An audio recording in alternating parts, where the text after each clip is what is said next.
Assalamualaikum, sekilas fakta 16 Mei bersama saya Syihah Muhammad Amin. Antara berita utama hari ini, PN Solat Gurauan Anwar tentang isteri kedua dengan Putin. Najib dipenjara, kenapa obses dengan dia? Soal Anwar. Bukan obses, tapi pertahankan hak Najib, kata Akmal Soleh.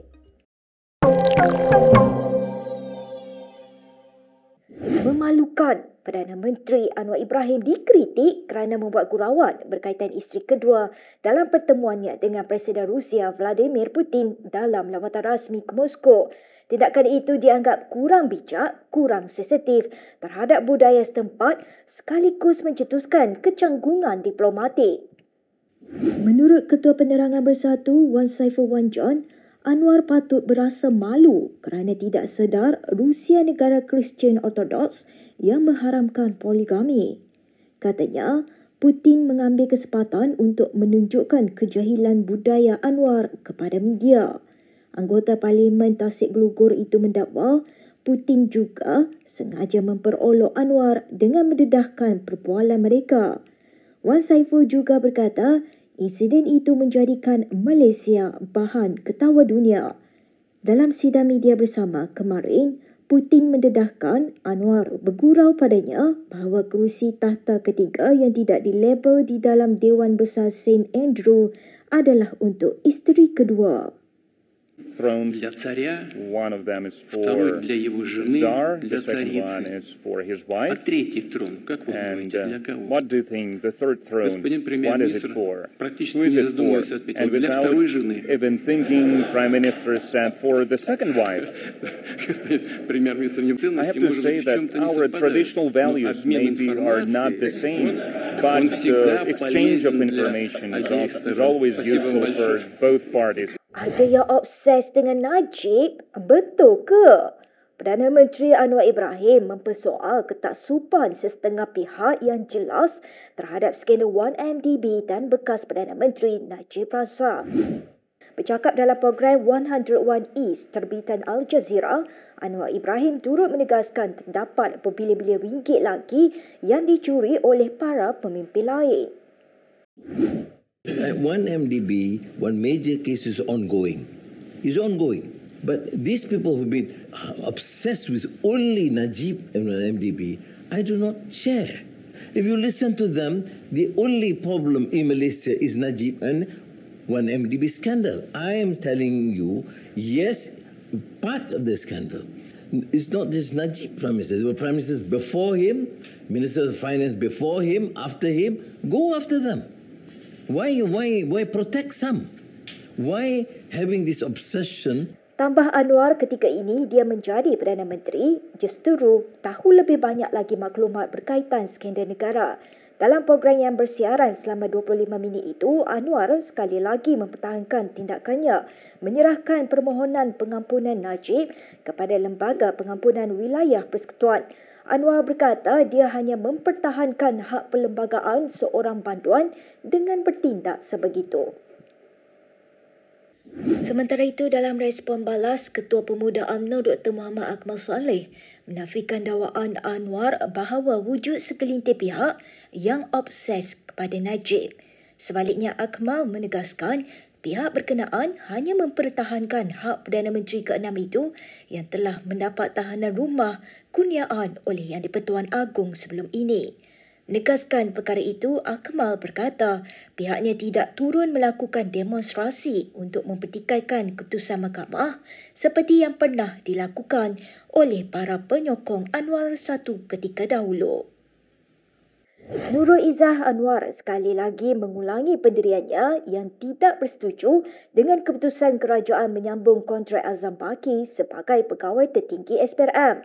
Calon timbalan Presiden PKR itu berkata dia sedia menyuarakan bantahan tersebut kepada Presiden parti tersebut, Anwar Ibrahim yang juga bapanya jika terpilih dalam pemilihan yang dijadualkan pada 23 Mei ini. Hai, untunglah bapa Perdana Menteri dan Presiden parti. Tapi kenapa kena tunggu menang dulu?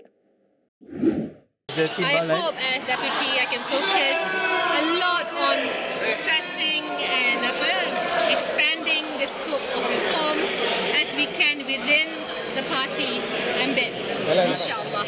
And would you voice out this to the president of the party? Like I said, within the scope of the party.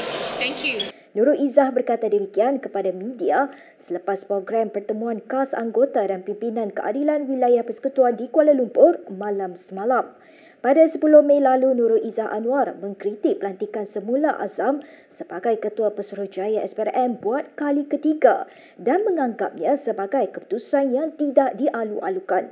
Katanya pemanjangan kontrak seperti Azam menyukarkan perubahan dasar berlaku. Terdahulu, lanjutan kontrak Azam setahun lagi mendapat kritikan di mana ahli ekonomi politik yang mencerminkan gambaran buruk terhadap pentadbiran Anwar. Ni dah kenapa pula ni? Kabarnya sebanyak 15 pemimpin PKR yang baru saja menang dalam pemilihan cabang Masjid Tanah dikatakan meletak jawatan semalam berkuat kuasa serta-merta. Dua sumber PKR masing-masing dari Melaka dan ibu pejabat PKR mengesahkan perkara itu kepada Malaysia Kini. Kata sumber dari Melaka, antara yang meletak jawatan adalah Timbalan Ketua Cabang Sunar Misran, Naib Ketua Cabang Lee Kin Meo dan 13 ahli jawatan kuasa. Sementara itu, sumber dari ibu pejabat PKR memberitahu mereka menerima surat peletakan jawatan pada 12.30 tengah hari semalam. Menurut sumber itu, mereka meletak jawatan kerana hilang percaya dengan pimpinan Ketua Cabang Masjid Tanah Halim Bacik. Untuk rekod, Masjid Tanah salah satu cabang yang menyaksikan keputusan pemilihan badan tanpa kepala dengan calon Ketua Cabang Amran Othman kalah kepada Halim. Dalam perkembangan sama, ketika dihubungi mengulas dakwaan peletakan jawatan berkenaan, Setiausaha Agung Fuzia Saleh berkata dia tidak dapat mengesahkan kerana berada di luar kawasan.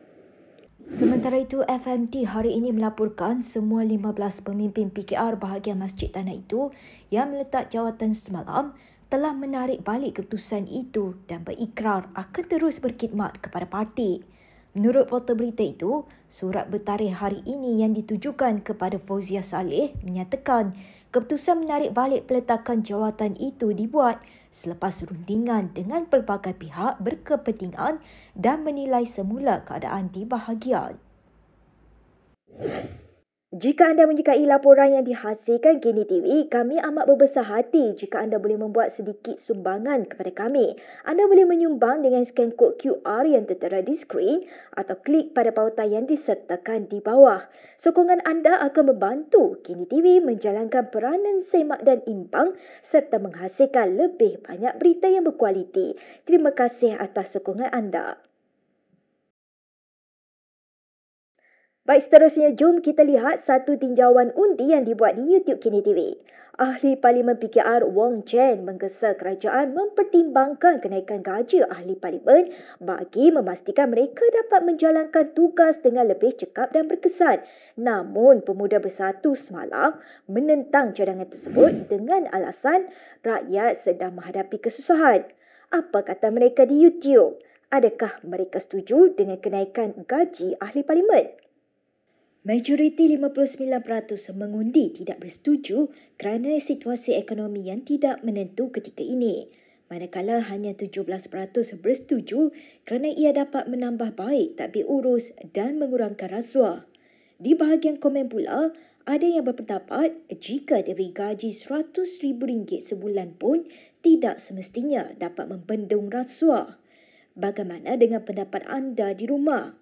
Kongsikan kepada kami di ruangan komen di bawah. Viral apa hari ini? Pemandu lori muatan batu kerikil yang mengorbankan 9 anggota pasukan simpanan persekutuan FRU Selasa lalu mengaku tidak bersalah atas 9 pertuduhan memandu dengan cara berbahaya di Mahkamah Magistrate Teluk Intan hari ini. Tertuduh Rudi Zulkarnain Mat Radi, 45 tahun, membuat pengakuan itu sebaik 9 pertuduhan dibacakan di hadapan Hakim Mahkamah Session Nur Hamizah Syaifuddin. Mengikut pertuduhan, dia yang masih bujang itu didakwa memandu lori tersebut dengan cara berbahaya kepada orang awam hingga menyebabkan kematian kepada 9 individu. Justeru tertuduh didakwa melakukan kesalahan di bawah Seksyen 41 dalam Kurungan 1 Akta Pengangkutan Jalan 1987 dan boleh dihukum di bawah peruntukan yang sama. Jika sabit kesalahan, dia boleh dikenakan hukuman penjara antara 5 hingga 10 tahun dan denda antara RM20,000 sehingga RM50,000. Mahkamah membenarkan tertuduh diikat jamin sebanyak RM6,000 bagi semua pertuduhan dengan syarat tambahan. 17 Jun depan ditetapkan sebagai tarikh sebutan semula kes untuk pengurusan kes dan lantikan peguam. Berikut beberapa lagi ringkasan berita untuk hari ini.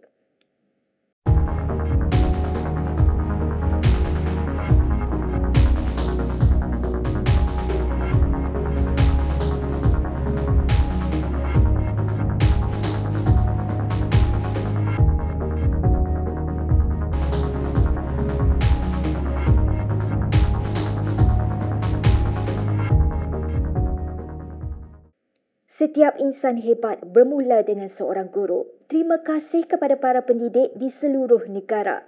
Jasa, pengorbanan dan komitmen guru tidak akan pernah dilupakan. Selamat Hari Guru. Terima kasih cikgu. Sekian sahaja daripada saya, Syiha Muhammad Amin untuk Sekilas Fakta.